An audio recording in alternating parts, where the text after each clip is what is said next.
Okay guys, welcome to part 2 of my interview with Jon Hare.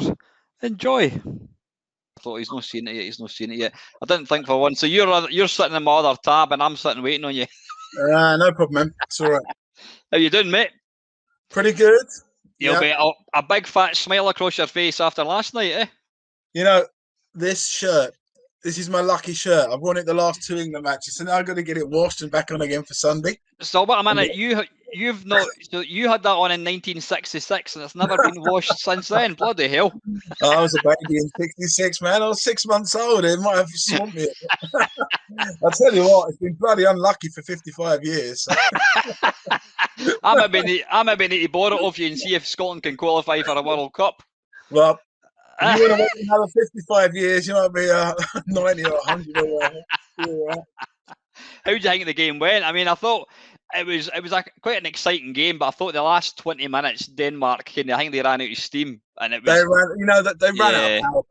I mean, I've been reading a couple of people's comments and stuff. I think it was relatively even. Like each team had 5-minute periods of like being on top, and then it would switch.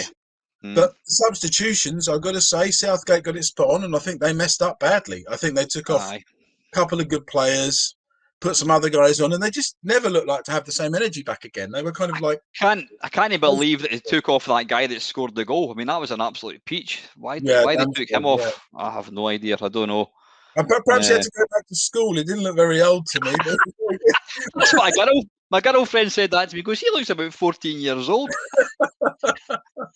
It's very good. I mean, everyone looks young these days, but yeah, I mean, I think that with this particular game, we probably just about deserved it. Oh no, definitely. I'm not. What were your thoughts on the penalty? I think it could have easily went either way. You know, whether it was a penalty or not. I'm a Norwich fan, right? I've been to games. The last time we were up in the Premier League, we're back again now, where we've had horrendous decisions go against us for nothing, for being offside by half a toenail or less than that, and I don't really care. I mean, there was some contact with Sterling's leg. If I'd play football as a defender, I'd hate a penalty to be given against me for that. But we've seen it so often under current regulations that these things go. And I've got to say, what I would say about this particular tournament, it's the best refereeing in general I can remember across all of the games. Yeah, and it's been consistent.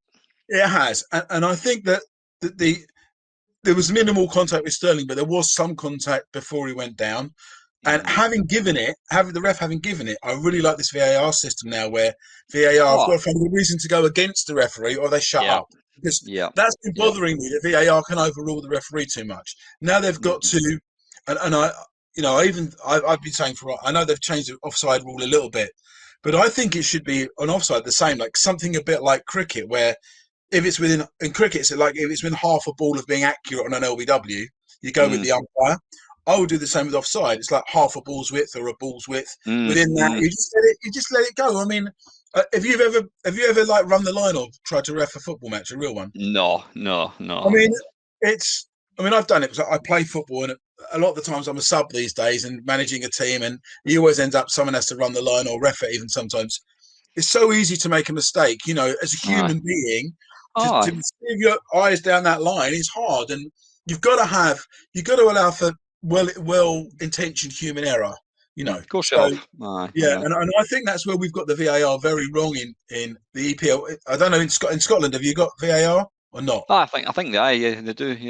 Yeah, because I mean, like I said, I'm a Norwich fan, so this season we've been down in the Championship again, and it's been fantastic to not have VAR for a season. Actually, and now we've got the cup again, and it's like if they run it like they do in this Euros, it'd be great because it's there to wipe out refereeing errors, but not undermine the referee. Yeah, so I think when it gets to, I mean, I like watching rugby. I like any kind of team sport, and I think the VR has been a good thing. And I think when there's something as important as like a penalty that could potentially, it could affect the winner, whether you get to the final or you're knocked out. I think it is important to bring that in, but you can't have every single decision VAR like they do in rugby. They tend to have it kind of a bit too much, I think. I think the thing with rugby is, I'm not a big rugby fan, but I watch the international rugby from time to time. it's so difficult to see what's going on. I mean, Mm. you've got a pile of bodies around the ball, and the decision is, did one of the players accidentally push the ball forward when there might be 7 hands on the ball? So Aye. it, it's I understand why in rugby it annoys me sometimes. They say, "Well, everyone respects the referee in rugby." You know why? Because you've got to, because half the Aye, they time don't take no any one shit. else can see what the hell is Aye. going on. It's just Aye, some of the VARs, it's like, oh, was there contact? And then you see it for 10 different angles, and you get the replay over. Oh, was there contact? Oh, did his foot touch the line? And aye, I mean, yeah, my dad. I mean, he used to play rugby, and my dad's passed away now, and he would have probably hated all that. It's like, you know. uh, That's why you had fights when if somebody gave away a try and it wasn't, you got in a bit of fisticuff. That was part of the game. Now it's exactly far too clean. part of the thing. I've got to say, I like the t-shirt. And Oh my yeah, yeah. my favorite singer, I think he's my favorite singer of all time. And there's quite a few, but it's Bon Scott. The original singer. I didn't get into kind of rock music until probably I was about 17, 18. And I'm probably a kind of air towards Brian Johnson, but then Oh, like stuff really? like Touch Too Much, it's got to be Bon Scott. The early stuff has got to be, yeah, yeah. And of course there's a bit of Scottishness about Angus Young and Malcolm. I think they were born in Scotland and Angus then Young, Malcolm, his brother, and also Bon Scott, I believe, Scottish Australian as aye, well. But Bon Scott, it wasn't just the singing; it's the strutting in the front. He had that aye, cheeky front aye. man like Hence, thing. hence the reason he died young, because I mean, he was like Kurt Cobain.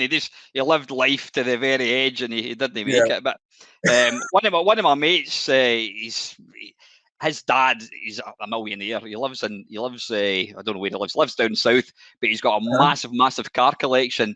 And last year, his dad went across to America, and he took some of his cars with him. And my mate Uh-huh. Rich went across to stay with him for a couple of weeks. And he said, "Oh, we're going to Daytona. Do you fancy coming along? We're going to run around the track in the car." He turned up, and who's there? Bloody Brian Johnson. That's one Oh, of really? Dad's mates. And my mate, who's not an AC/DC fan, got to drive one of Brian Johnson's cars around Daytona. I don't think he really knew who he was until after it. But he got a Oh, selfie really? taken, and he says, he says, you hear it all the time. Oh, he's a down to earth guy. As I've said about you, I said, oh, John's an absolute top bloke. But he says Brian Johnson, you would not think for 1 second that he was this. He's known the world throughout. You Exactly. know what I mean? Absolutely top Yeah, I mean, top bloke. I've heard that about him as well. I think that some people can. I guess it depends on how you view what you're doing, and I mean, you can be very good at what you do, but still be super down to earth, or you can be good at what you do and be, I don't know, slightly outside of that. Yeah. Um, I mean, you'd look at the two best footballers in the world, Messi and Ronaldo. You'd say that Messi is slightly more down to earth, and Ronaldo is slightly above that. Although in his own ways, he's a nice guy. He's Aye. just got a slightly different presence about him. Aye. He likes himself. You know what I mean? There's nothing wrong with that. I know. And then we Just see, what's we that? see. Well, I'm just thinking of that. Like we've had example, people that absolutely love themselves, and it's written over everything they do. Yeah. And it's quite nice to have people in the spotlight who, you know, just I'm me and I do this. I'm good at professionally. Yeah, I'll defend what I do because I'm good at it. But apart from that, I'm just like we're the same. We're just human Mm. beings. Yeah, yeah. I've had an argument. I mean, I was a massive growing up as a 70s kid. Bruce Lee, Evil Knievel, who I found out is a Mhm. bit of a cunt. Apparently, he's been a bit of a horrible person. And what do you call it, Muhammad Ali? I think Muhammad Uh-huh. Ali was just epitomises everything. And a few mates, oh, he was really arrogant. I says, you have to be arrogant. I says the problem with Frank Bruno is he's too much a nice guy. You've got to be arrogant. I says if you're taking part in like a sport like boxing, you've got to tell people, you've got to make your opponent You've believe got to that you're believe going in to knock this. him out. You've got to do that. You know, one of, Absolutely. one of one of the games I've done in my career is Mike Tyson heavyweight boxing, and I've got to say, genuinely, I've made 3 boxing games away. Genuinely, Mike Tyson is one of my sporting heroes because of how intimidating he was, and it Oh was so my. softly spoken outside of the ring, but such a monster inside the ring. He just had that thing. We were really lucky. We got me and a friend of mine, Codemasters. Well, it was Codemasters when this happened after Sensible, and we got taken to a Tyson fight against Brian Johnson in Copenhagen. Oh wow! He was called Brian Johnson as well. I was just going to say, Chris, Brian's good at everything, isn't he? Yeah, he was a. I'm sure it's called Brian Johnson. He was a Danish boxer. Was it Johnson? No, I'm thinking AC/DC. Brian. Anyway, it was amazing. The atmosphere was. I mean, I've been to a lot of gigs, sporting venues, theatres, whatever. I've never experienced an atmosphere like waiting for Tyson to walk out in a ring. There was like electricity. I had this girl sitting next to me in a seat, clutching my knee. Like just this girl. It was incredible, man. The feeling of like being in something which was beyond normal was around that. That was at the peak when Tyson was like probably the box office entertainment in the world at that moment. Maybe a bit. Brian Nielsen, he was called, not Brian Johnson. It was slightly on a down, slightly after his peak, but still with that. What's he going to do today? Kind of vibe about him. I mean, go on.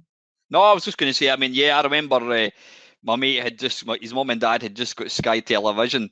I think was it 1988 when he had that fight with Frank Bruno, and I remember sitting up and it was like 9 o'clock at starting, and we were all like that. We were absolutely fucking rarsed by this point. 9 o'clock, and it's like, oh right, it's two unknown people fighting, and then I think it got to about 5 o'clock in the morning, and half of us had fallen asleep.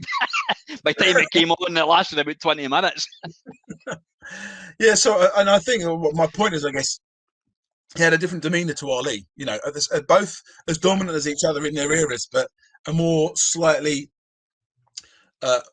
not in your face. Ali was very in your face, wasn't he? He was very much of course, forward, in a positive, almost joyful kind of way. And Tyson was more like the guy in the corner of the pub that you just don't want to pick a fight with, He walked in, knocked you out, and then walked back out again. Yeah. Did you watch the Frank Bruno Tyson thing on Sky Art? I think it's on Netflix at the moment, actually. No, I don't know if I've seen it. Is it any good? Oh, brilliant! It came out. It was on Sky Art about a month ago, but I'm sure it's on Netflix. It's called Bruno versus Tyson, and it's all about this big, the whole Tyson thing. Yeah. And at the end of it, I mean, I think Frank Bruno's a lovely guy. We actually, the company I work for, we've got a kind of we had a mental well-being, mental awareness week, and they actually had Frank Bruno on as a kind of like something like this, and you could type in questions and all that. You know what I mean? Cool. Of course, folk were just type in Bruno. But at the end of the program, Frank Bruno goes across to Tyson's house, and they're just, you can tell that you can tell that both of them were exploited, especially Tyson, but they're both nice people, and you can tell there's a lot of love in the room between them as well. It's a really, really nice moment. Yeah, I think that Tyson he embodies some particular aspect of maleness. I think it's quite a man's thing with Tyson. It's like this brooding feeling in him, and I think that most of us guys don't. Okay, he had some other stuff going on in his personal life, but most of us don't get to express that kind of anger and let it out in that way, in a channeled way. We kind of feel it and we just kind of hold it in, or whatever we do with it. But I think a lot of guys felt, go on. They enjoyed seeing the domination, because he never came across as a dominant alpha male in any sense other than being in a ring. He wasn't like a guy who was going to strut into a party and everyone's going to love him. He's not that kind of bloke. He just had that kind of other kind of aura that we kind of, you get that from time to time, dominant in a physical kind of way, in that kind of primeval way. And I've always felt that men work a lot in hierarchies, and we look up to people who are more dominant than us in various areas, like the guy who's got the most money, or the guy who's the smartest, or the guy who can beat people up, the guy who gets all the girls, or whatever it might be. And unconsciously, unconsciously. And Tyson was right at the top of that. I don't want to mess with this guy. He was up there at the very top, and we all went, thank God it's not me standing there like Frank Bruno. I mean, when you look at Frank Bruno on paper, or his physique, he had a phenomenal physique, but then that doesn't transpire to being, a good fighter. I mean, I have so much respect. I mean, back in 1988, it would be like your worst fear to go in. I mean, it's quite funny because like nowadays, yeah, like you talk about, oh, it looks like, how did you get on with your COVID injection? Oh, I felt like I've went 10 rounds with Mike Tyson. I said that a couple of weeks ago at work, and somebody, this wee kid, this kid, he's just started. He's younger than the Sony PlayStation. And he went, who? I went, Mike Tyson. Huh? Who's that? I went, you don't know who Mike. I says, all right, I've looked like I've went 10 rounds with Amir Khan. Does that work? It's just that you show your age group, whatever you talk about. Well, we're all doing that, aren't we? We talk about taking off your back when you. But what I like with one quote I like from Tyson, you might know this quote.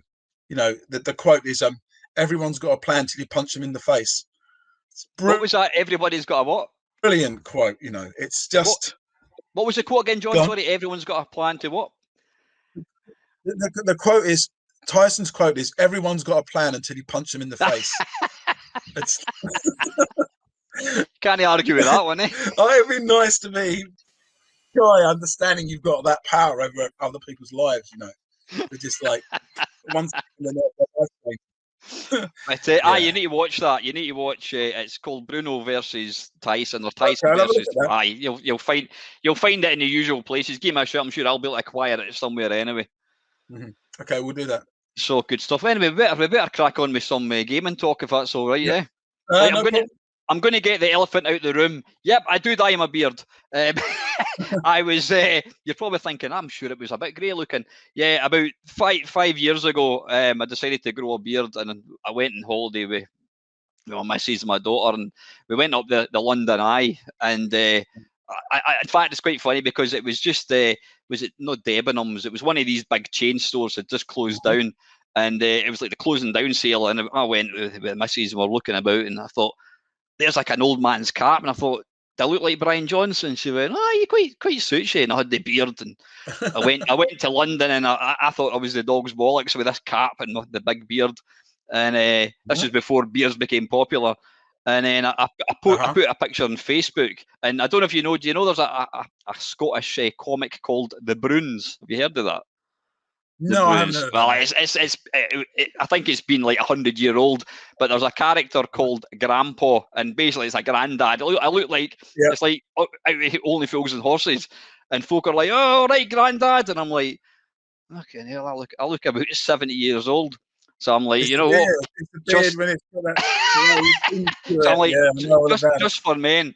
And then after I put a picture up, and one mate goes, "Am I detecting a bit of just for men there, Al?" I went, yeah. I dye my beard. You got a problem with that? You know, I've been having a beard on and off for the last 10 years, and it's just started to go like, it's just grey. It just goes in here, you know? At the moment. And it's random. Like, it's like this bit. The moustache, if it grows out, still looks relatively dark. But I've been messing around with it so much the last year and a half since COVID. It's like letting it grow, and then you cut bits away, and then you go to the Hitler moustache, and then you take a photo, and then you say, you know what I mean. It's quite funny because when I first I bought the Just for Men, and I dyed my beard, and I go. Well, I don't now, but the park runs, every Saturday morning you go down and you run 5K. I dyed my beard the first time in the Friday night, and I went down to the park run, and I was so self-conscious, and I turned up, and they're like, "All right," I'm like, "Yeah," and I'm staring at them, and they're like, "You all right?" I went, "Aye." I says, "Do you notice anything?" "What?" "My beard." "Oh, you've got a beard, yeah." I says, "Do you notice anything about?" "No." I said, "I've dyed it." And they went, "All right." And I thought, "That's all right." a couple of times, I mean, on my YouTube channel, I talk about it. I'm very open and honest, and they're like, I mean, a few people are like, there are a couple of times you put Just for Men on, you leave it on for a couple of minutes, and if you forget to take it off, it looks like, do you remember these things your mum used to buy you as a kid? It was like a picture of a bald man, and it had a plastic screen across it, and it had iron filings, and you had a magnet, and you dropped it. I looked like that, and they're like, "What the fuck have you done with your beard?" Like, fuck off. Just from them, was it? It's amazing. I say this to my wife all the time. It's like, I don't know, you might have done something to your beard, or you look different, and she says, "Did anyone say anything?" And you go, "No." And it's blokes in groups of men, they never say anything to each other about stuff like that, unless it's really extreme, like someone used to have really long hair and they cut it all off in one go. Then someone might notice, otherwise it tends to be, You know, did you ask him about his kids? No. You know, you know what I mean. We all know it, right? It's funny. We don't really go there with each other. We talk about stuff and what we're doing and what we think of the world, but we just don't touch this personal stuff that much unless it's really extreme. You know, funny. Like dyeing a beard. No one even noticed you had a beard before, right? They didn't even notice it was a bit grayer, then it's a bit darker. You know, they don't care. Funny. Awesome. Right, listen, John, we'll batter on with this. We'll see how are you for time. How are you time wise? I'm all right. I'm fine. Yeah, okay, good stuff. We'll hopefully try and get that. I might actually put this out as a two-parter because I think we kind of finished off kind of talking about the 8 bits, but right. Anyway, first one, John. Magazines back in the day obviously held a lot of sway over whether a game was going to make it or not. What was your relationship like with the guys for Zapp? And yeah, probably Zapp was the main kind of. I mean, I think that did Whizball. That got I think Whizball and Parallax. Did they not get gold medals? I think in the 8-bit era, yeah, it was more like Zapp. And we didn't do much Spectrum stuff, so there's more Zapp. There was Commodore 64 User, I think it was called, and a couple of others. But Zapp was really, I mean, we were really friendly with them. I mean, Gary Liddon, I used to share a house with him and another guy. So we were very I'm actually really good pals with Gary because Gary works up in Dundee and we've, I mean, I've known Gary for a long time. I was on Liddon or Penn? Gary Liddon. All right. Yeah, Gary Liddon, because I used to be like Jeff Minter had he still got it called Yak Yak. It's a forum, and I met Gary years ago. But we run a little computer club. It's great. We all turn up once a month, and I take along a Commodore 64, and somebody will take along an Acorn Atom, and it's brilliant. Just for these 3 hours, you become 16 years old, and you talk about really nerdy stuff.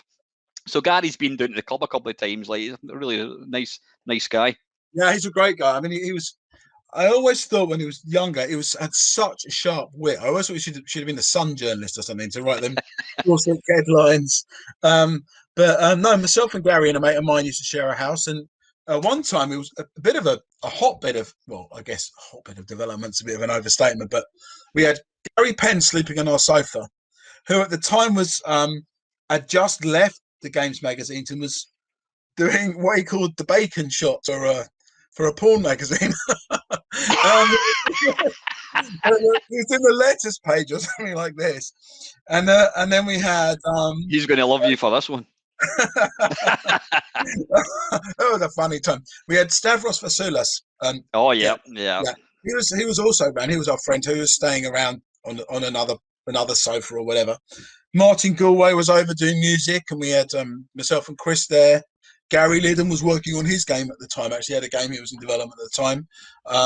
We had Kieran Brennan, Andrew Wright, who were the guys from the games industry around. So we were in Ilford in East London, but we had a little house, a little hive of games development activity for a while, for about 6 months to a year or so, and then we all went our different ways and got married and had kids and whatever. But that was great. So very much known Gary Liddon and Penn for many years. And we were involved in the old. I always say that starting period at Zapp Towers. I'm quite frequent contact with the guys who set Ollie Frey and those guys. Keane, what's he called? Yeah, Roger Keane. Roger Keane. Yeah. I've got so much respect for them, and actually over the years I've grown more and more respect for what they did. They were real magazine pioneers. They were pioneering in like the game magazine scene for a while before they did the computer games. Mm-hmm. Like really early, we're talking about now. We're talking about early 80s, maybe even late 70s. I don't know how far back that went. And then they came into games, and I didn't appreciate at the time how much they were just creating something new. They created this vibe of a British games industry. And I would put it down to these guys, the guys at Newsfield, they created that because it wasn't there anyway.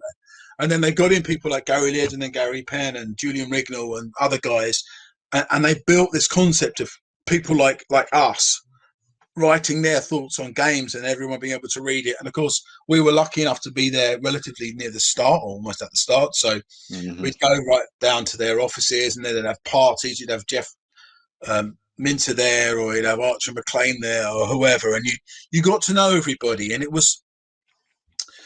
it's always reminded me of those. You see those black and white movies of Bob Dylan and Joan Baez and the Animals hanging around in some park in London, and no one knew them, and Jimi Hendrix was just a spotty teenager, and that's what it was like. We didn't realise it. It wasn't on the same scale, obviously, with the music industry, but we were there as part of that definition of what the British games industry was. And I always go back that far. It's quite interesting now because people talk about, in the old days this or in the old days that. But most people in the industry don't go back as far as we do. I mean, some people do go back further than me. But remembering those 80s times when we were really forming something new, and it wasn't, as you rightly say, it wasn't just the games publishers and the game developers. It was like the magazines and stuff like that. They they helped us to create this vibe. And then you had the small independent game retailers and everything else vibing around this as well and selling the product, and a growing British public wanting to buy stuff. And the scene was very British those days. It wasn't international at all. We were British, not because we were being exclusive, because it just was British. It was a small clique. There weren't so many developers. They were in America and Japan, but outside of that, there wasn't so much in those early stages. So it was really nice to be there. But we were young. I mean, we were 19, 20, 21. We weren't very old when we started doing this. Yeah. So it was learning. Did you have any self-awareness at that point that this is going to be massive, or did you think like I've spoken to a few other people like Andrew Hewson, etc., and they thought, well, it's a kind of fad, it's going to sort of die a death, or did you always think, no, this is something that's going to? I think everyone comes with their own perspective on it. So if you look at someone like Andrew's a little bit older than us, and he was also more on the business side rather than the creative side about creating the game. He was a publisher, and so you got people like him, and even like guys like John Woods and that who ran Ocean, and people coming from external industries into our industry, who are a bit older and have done other businesses, and maybe they saw it in that light, like, I was doing whatever before, now I'm doing games. Maybe I'll give it 10 years, and if that goes, I'll do something else or whatever. Whereas those of us who started, and those of us teams, a lot of us of my kind of generation, we'd never done anything else before. We didn't know that, it might be transitioning and we're going to something else, because we never had it before. And actually, certainly myself and Chris, we didn't really stop to think about, would it end or where is it going? We were just making the first thing, and then when that was done, we made the second thing, and then we made the third thing, and we were just being creative. And we learned business over time to do better contracts and make more money and look after that better. But the main focus was just to keep on creating great products that pleased us. Good games. Yeah. It could have easily been, like I said, a while ago, it could just as easily be doing music we were doing, but we weren't. We were doing games instead. That was what we turned our skills to, if you like. But so I can't remember really a notion of thinking, how long is this going to last? I mean, for us, we never really struggled enough financially to think maybe we need to do something else. We kept ticking over pretty well for the first 5 or 6 years. When we hit 1991, Megalomania came out, it got to number 1, and then almost simultaneously, Mirasoft fell apart, Robert Maxwell jumped off his boat. We lost 75 grand, which was 75% of our turnover that year. Bloody hell! Yeah. And that was the nearest we got to. Oh my god! Because that was a huge, unlucky coincidence. But I don't think we were working on Cannon Fodder and Sensible Soccer at the time. We just looked for new deals for those, and luckily we got them. So I don't remember ever really thinking there would be an end to it. I mean, I've thought about it in other ways, like how long can I go on doing this? But what about how long can the industry go on sustaining itself? I think now it's a very different industry to what it was when we started doing it. Yeah, I think when you're 18 years old, you really don't. You don't think about, you don't think about long term. You just ride the wave, and whatever you're doing at that point, you enjoy it, and you don't think too much about it. It's like, have I got enough money to pay the rent? And then you've got a young family. Have I got enough money that me and the wife combined can have enough money to look after our kids and and stay in our house, you know. And that's what you're thinking. And then, you know, when you get a bit of thing, and but I remember one great thing. The first thing I really bought when I had money, I think it must have been from when we signed up Shoot 'em Up construction kit advances or something. Anyway, I bought a car for $4,000. I bought a BMW. That's the first major thing of anything when I was younger, and that would have been. And when did I buy it? Let me think when I bought it. So when I was in that house with Gary Liddon, I used to have a Triumph Toledo, which was my first car. My granddad found it for me, and I wired a stereo into it, and then we were going to a band practice, and we loaded all the guitars and everything in the car to go. And anyway, the thing caught fire as soon as I got around the corner because I'd wired up the stereo wrong, and then the engine started catching fire. So we were like, "Oh fuck!" So we out the car and getting all the instruments out the car. Knock on the door of the nearest house. A quite attractive girl answered the door. Can we have some water, please? We got some. I don't even know. You never grow water and electric fires, but we did. We just wanted to put the fire. And anyway, I left that car where it got burned. It was just dead. So I just that stayed there. It didn't move. Just left it in the road. And then I got this. Oh god, this is all around this same house. Then I got this Ford Transit van because it was more practical to move stuff around. And the bloody thing, the heating didn't work in it, you know. So it was really cold. And when I met my now wife, which was my girlfriend, sometimes we'd go in a van, but it was freezing cold. And I remember also a mate of mine. He was staying in a campsite in London somewhere, and I remember him jumping over a fence with his tent to run away from the camp people who he owed some money to, and then doing a getaway in this white van. Anyway, and then the white van. We had a guy staying in our house who was he had a negative drug habit. You know, you got some negative guys with drugs and stuff, and it was my mate's friend. He kind of hung around the house. He was also in the house when Gary was there and Stavros was there. We were kind of like this open house, you know. So this guy was there, and we were desperate to get him out of the house. Like, how can we get rid of him out of the house? He's just hanging around in the house, you know. I said, have my van, get a mattress, you can go and live in it, you know. So, and then when at that same time, and I can't remember if he took the van or not, but I just left it in the street and hoped he'd taken it away, gave him the keys and said, there you go. That was the time when I bought my $4,000 black BMW, which I loved. And I actually had 3 BMWs for many years. And then the last one I had up to about, how many years ago? I don't know, 10 years ago. And then I got so many speeding tickets in it. and then I got the ban from too many. And I said, it was a BMW 328. It was a beautiful car, but it couldn't do 30 it didn't want to do 30. The car didn't want to do. You had to go down to second to keep it in 30 all the time.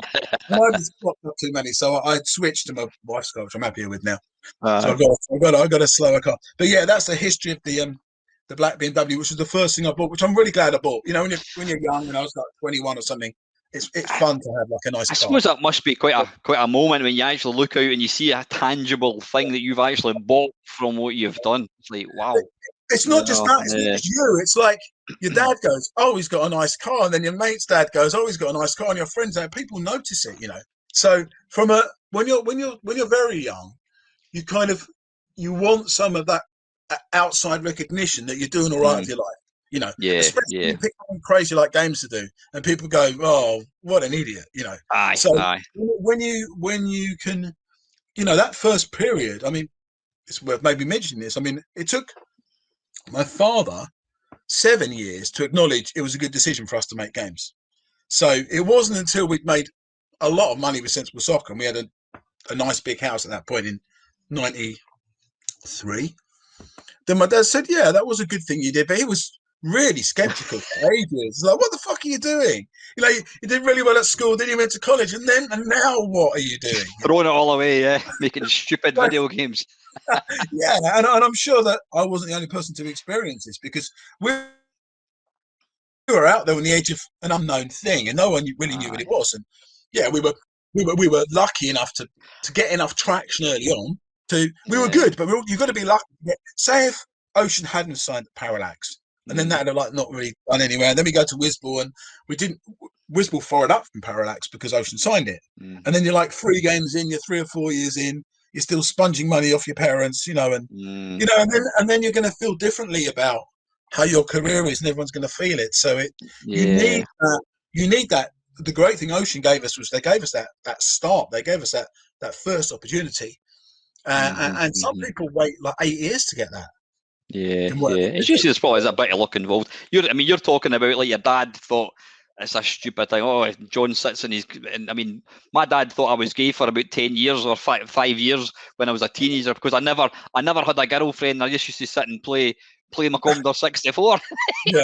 But he didn't understand it. He didn't understand that, you know. And I suppose it's like nowadays, if or maybe not so much now, but 5 years ago, if my daughter came to me and says, "What do you want to do, Ava?" I want to be a YouTube person. What? Don't be so absolutely ridiculous. There are people bloody making millions of pounds making YouTube videos. And I'm not one of them, but you know what I mean? That's all right. So I think that this stuff, when it's very new, cutting edge stuff, I mean, as you're alluding to already, this YouTube stuff, it's not new and happening anymore. It's already like had a bit of history. But if you happen to be timing wise lucky to be at the start of something and on the right side of it and good enough to hang in there and, you know, be part of what's happening, it's a really exciting thing. I mean, it's one of those things where it takes when I speak to people now and people talk about what they want to do and people I work with and stuff, and you know it's hard to communicate maybe what we got out of that time at Sensible, even those first 7 years where we didn't make a lot of money. It's just so nice to be credible and happening, and you're an artist and people like your work. You know, that's a great feeling.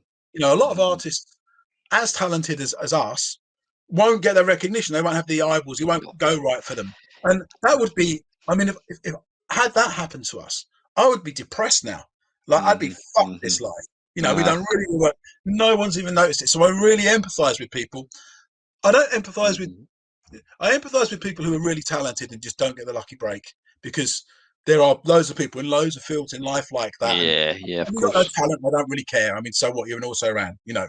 But if you've got the talent, but for whatever reason things didn't align for you, and you also put the application of your time in and tried hard, the third element with talent and application you need is a bit of luck. And some people just like the dice don't roll in their favour. So, I mean, I'm a great believer. I mean, I'm not a rich person at all. I've got a kind of mundane job, a job I enjoy. But I think at the end of the day, I've kind of hit rock bottom a couple of times in my personal life. I was getting bullied by a manager and all that kind of stuff. That was a different company. Yeah. At the end of the day, I'm a very positive person, and I think it's how you react to it. And I think you do. There's a lot of people out there that are.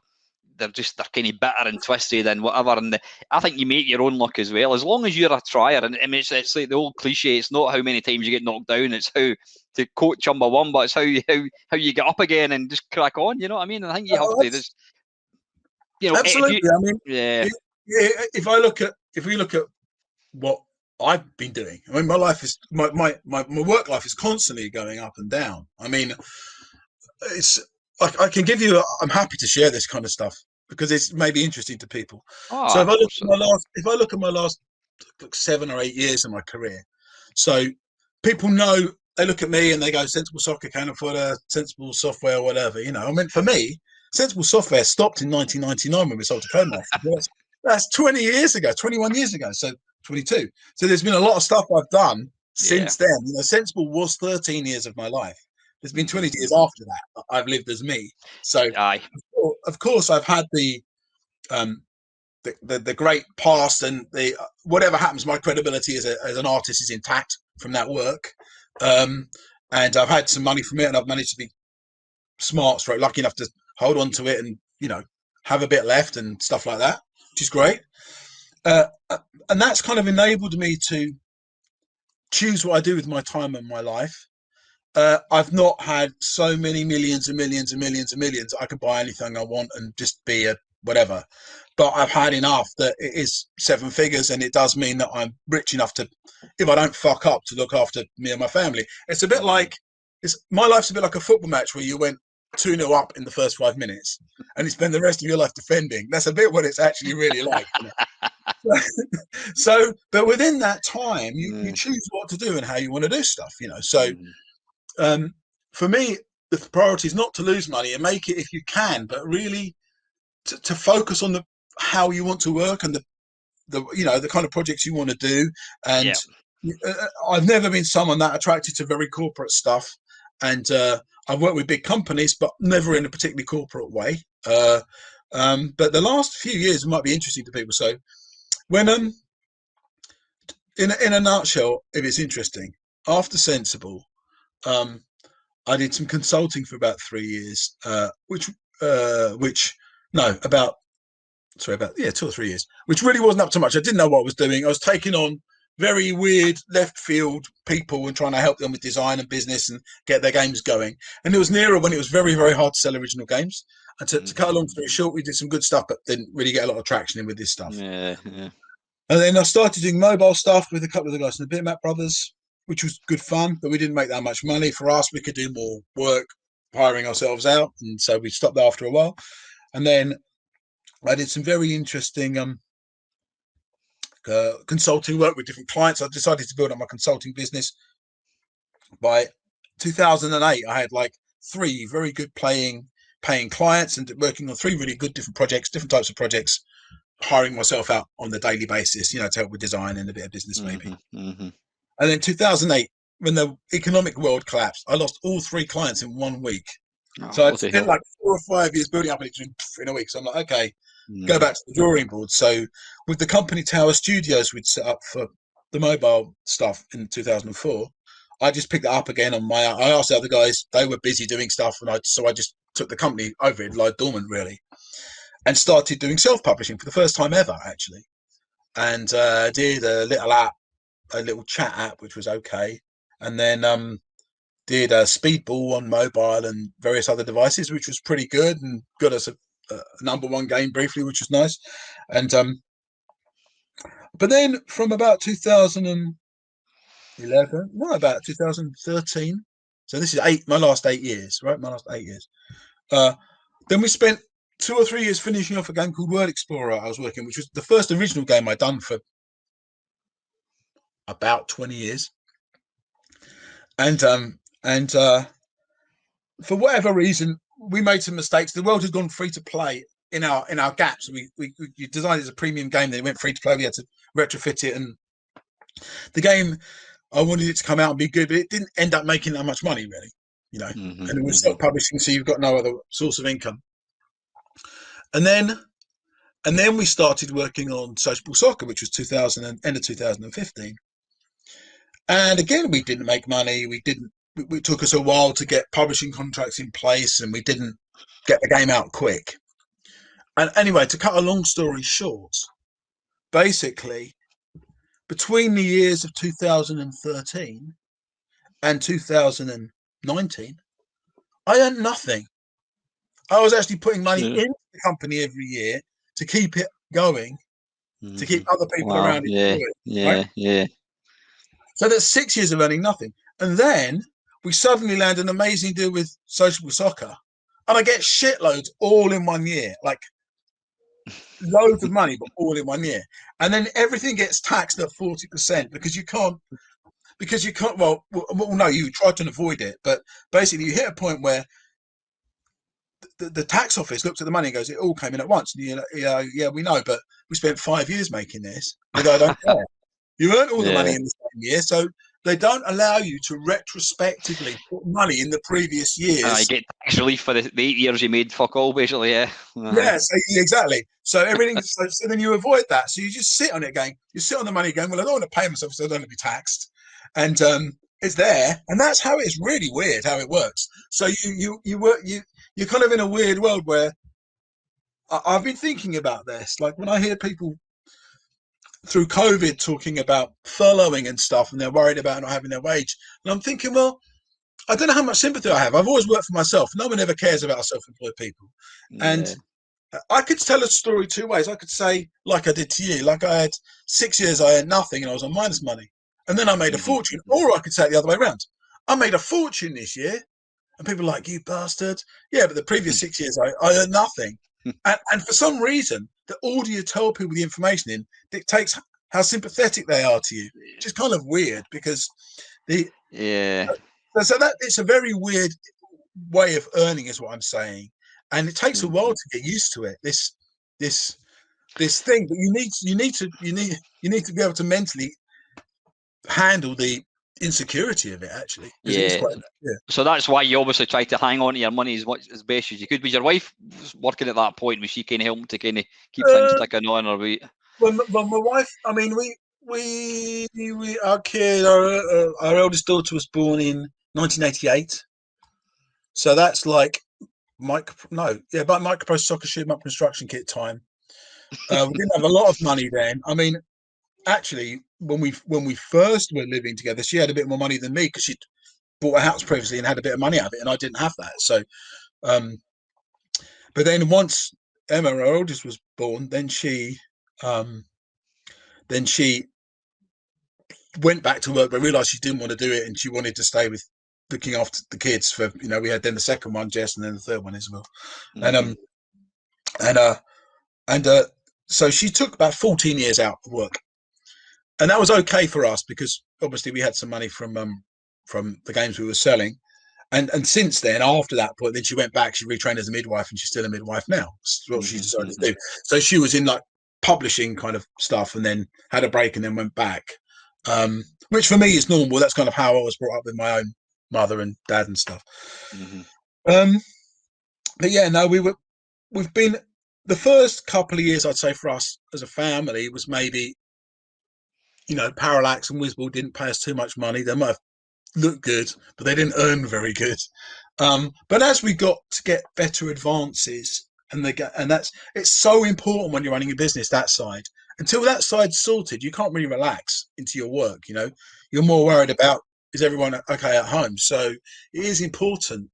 And I'm lucky that her dad worked for himself, because my wife's been able to tolerate the horrendous swings and roundabouts of this stuff. Yeah, she's seen it before. She understands it. Yeah. Yeah, he's also a Glaswegian. Really, where about in Glasgow? Where about in Glasgow? He's from Motherwell. Her dad, my father-in-law, from Motherwell. Oh, right. I used to look after the job centre in Motherwell. That's actually kicking arse away from me. He actually died very recently, unfortunately. But he's I'm sorry to hear that. Yeah. But it's been lucky for me to have a family around me that understands this weird world, because most people, if you say you're not going to earn any money for 6 years, people would go, "What the fuck are you doing?" Yeah. To have people to trust you for that length of time, not just my wife, also the development team I'm working with, whose income's tied to that, to have their trust, with social soccer, 3 or 4 years before we got money in. You kind of get that responsibility to be looking after the people around you, and that's part of it as well. Oh, I can imagine. Yeah. That's all right. I don't mind. I'm used to it. It's my life. That's what I do. I mean, I have a few mates who they're self-employed, and one mate he's kind of what's the name of that guy? Fucking Gordon Ramsay. Not a fan of him, but he goes in and turns a shit cafe into a good cafe. This guy goes into businesses and he'll turn a crap company into a good company. And he's done a lot of work for Sony, and him and this other guy are actually in the process of they're working with Microsoft. I don't fully understand exactly what it is they do, but anyway, he could potentially make millions if it all kicks off. But I remember him telling me a couple of years ago, I said, how are things? Because he would stand up in front of 1,000 people and just tell them this is what you need to do. And I said, how are things? He says, didn't make any money at all for the last 6 months. I says, oh, right. I says, fucking hell, how's that? He says, that's fine. He says, last week I got 60 grand. I went, oh, that's nice. So he says, that's the way it works. It's like that is how it works. That's how it works. And I think I've reflected on this many times. The world is built around, financial world is built around seasonal work, which must come from farming originally. Where you've got we do an annual cost and return, yeah. So your work is wrapped up into annual. Well, in the case of this game, social soccer has been going 5.5 years. it didn't earn any money for the first 4 years, right? So it wasn't out. It went out on a minimal early access for a while, but it wasn't in the situation to earn any money in. Mm-hmm. The problem, and previously, my previous game, Word Explorer, was also its 4-year development cycle. Now, the problem with the way the government tax system works is you can only take income out as a director based on the profit in your organisation. You can't take money out exceeding the profits of that year. And until you get the income in from selling what you're finishing, you can't make the profit. So anything which is scoped out over 5-10 year cycle, it doesn't really fit in with this economic cycle that's anticipating you're going to have an annual chance to say that one job is 1 year. Even if I go back to a big change which happened, I hope you don't mind me rambling. No, not at all. It's all interesting, John. Yeah. Yeah. So the biggest change for us at Sensible Software, structurally as a company, happened when Tony Blair came into power in '93, I think it was, or '94, around about that time. Every single person that worked for Sensible Software, apart from myself and Chris as owners, were consultants. They were just charging us. We gave them so much of a percentage of the income and so much in advance against, I don't know, the Amiga version of Cannon Fodder as a programmer, for example. Mm-hmm. So we'd go, right, you've got 30 grand, however long it takes, you're going to get 30 grand. If you're quick, it's going to be 30 grand. If you're slow, it's going to be 30 grand. That's forwarded against a royalty of 30% or whatever he was on at the time, on X formats of the game, and then a lower percentage on the other formats. That's how we paid people. And what that enabled us to do across the board of all the employees, but teammates, if you like, because they weren't employed, they actually were not employees, was it enabled us to control the amount of outgoing a version of the game would cost us, because up front we'd already said you're going to get 30 grand, you're going to get 10, you're going to get 15. So we had a finite outgoing. And that was important because our incomings from the publishers were also finite. So we'd budget for roughly half of the money we got in to go out to the team, roughly. Mm-hmm. And then when Tony Blair came in, and again, it's this annual stuff, the government changed it so that, particularly for the IT industry and also for construction workers, if as a self-employed person you only had one client in a tax year, you couldn't be deemed to be self-employed. You had to be turned into an employee. So for our work that was project-based, and even back then, some of the games were taking 2 years, we would say, I don't know, since World of Soccer is a 2-year project, we couldn't easily keep people on our system of doing it as a contract. Like, you're going to get 50 grand for doing the programming on SWOS or wherever it might be over X amount of time. We had to turn them into employee, which totally destroyed our business structure of being able to plan our outgoings, knowing that we get, because our income was a fixed amount of money for the advance. So we wanted our outgoing to be commensurate with that, so we could know that if the game, when you're trying to make really good games like we did, we made the good games because we kept on allowing the deadlines to drift until the game was perfect. Yeah. Now, if you do that when your staff are on PAYE, every month you go longer, it's costing you more and more and more and more money, and your advance you're getting in is not going up, so you lose money as a company. So that model, again, reflects that anticipation that everything's annual, and that why has this programmer only got one client on his self-employed thing? It's because he's on one project that's lasted 2 years and he's in the middle of it. What do you expect? So we always suffered a little bit from people not really understanding what we do. It's not really been out there even in the university space. We sit between arts and sciences, so there's a few things where games is not kind of easily fitted into the other cycles of stuff which is more established, and we've had to find our way, and it's taken a bunch of time to get nearer there. But still, like I said, with income, it just pisses me off all the time that you can't guess how much you're going to make next year by saying, I think we're going to make, don't know, 500,000 next year, so I give myself a big fat salary. I can't do that because I know that Soslo is woman nothing, Then I'll get some other weird tax coming on me for taking a salary I shouldn't have taken. So it's a frustrating old thing. Yeah, I think. I mean, do you think? I think even probably now. I mean, maybe now gaming is recognised as something that's it's out there. I mean, people have been talking for years about there's more money made in the games industry than like Hollywood and all this kind of stuff, and yet Yeah, now it's it is. still Yeah. kind of looked upon. It's still looked upon as a kind of niche thing. I mean, I'll get a laugh. I was on a team meeting today, and I've got 3 kind of arcade cabinets in my kitchen. And I don't know if you've used Teams. You've got like the filters and all that. And I usually use like a Buddhist monk Shaolin temple thing or whatever. And I'd been fucking about with it the other day. And I forgot to put the filter on. So I'm sitting there and there's about 10 people coming in. And one of the directors is like, "What's that?" And I'm like, "Sorry, what's that behind you?" I went, "That?" He went, "Yeah." I go, "It's an arcade cabinet." "Fuck it, let me see that." And I thought, he didn't swear. And I picked up my laptop and he went, "That's bloody brilliant." But people still look upon the industry as, I mean, quite, I don't know, it's a maybe it is now kind of recognised, whatever, I think I think people now understand it from a point of view that it generates money. It's enough to get business people excited. It generates money. I think that where we struggle to, what's very hard to communicate, is the old part that we remember. They've got they can't grasp that at all. And the fact it was more British in Britain in the old days, the fact it was less corporate in the old days, the fact that it was more like,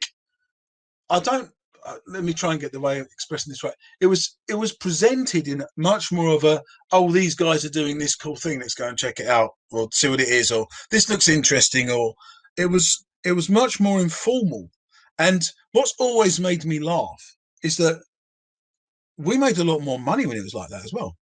So all this making the game where the industry's not professional enough and blah blah blah, we made a lot more money in those days when it was 6 guys in an office in March by a railway station, because underlyingly, behind the informal face and we're a group of guys who should be in a band or whatever, we ran a very tight business. We knew what we were doing, and the system allowed us to do that. And you didn't have hundreds of middle things taking stuff off. You didn't have platforms engaging and taking money. Of course, a lot of that has gone. It was going to distribution beforehand, but you didn't have this sense of being controlled either so much.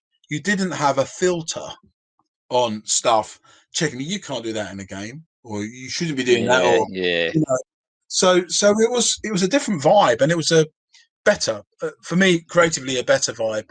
The industry's different now to how it was, and I'm not saying it's in some instances it's better, but for my personal taste, where I come from as a person and as a consumer of media, I prefer the old way, which is a little bit, and it's not just in games, let's be honest. It's certainly music now and everything else, really. Of course it is. I mean, Mel Croucher, I love the Bedrooms to Billions, and Mel Croucher said that everything changed when the accountants moved in, and it just became business. And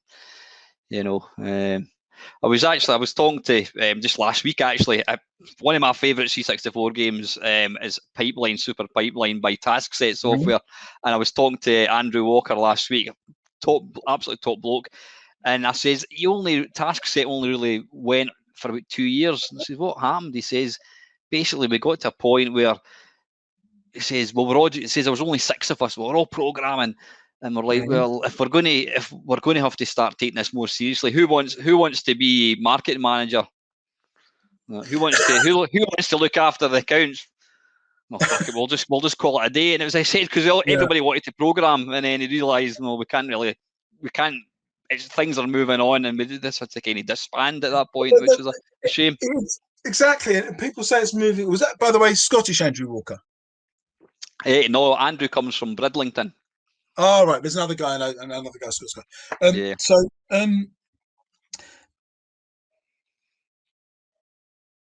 mean, what can I say? I mean, I've been lucky enough to have a foot in both camps. So I've kind of always done our royalty accounts, if you like. So we always pay people royalties in our company, which means someone has to keep track of how much money we got in and how much money we need to pay all the guys, so that's so they get 10% or whatever.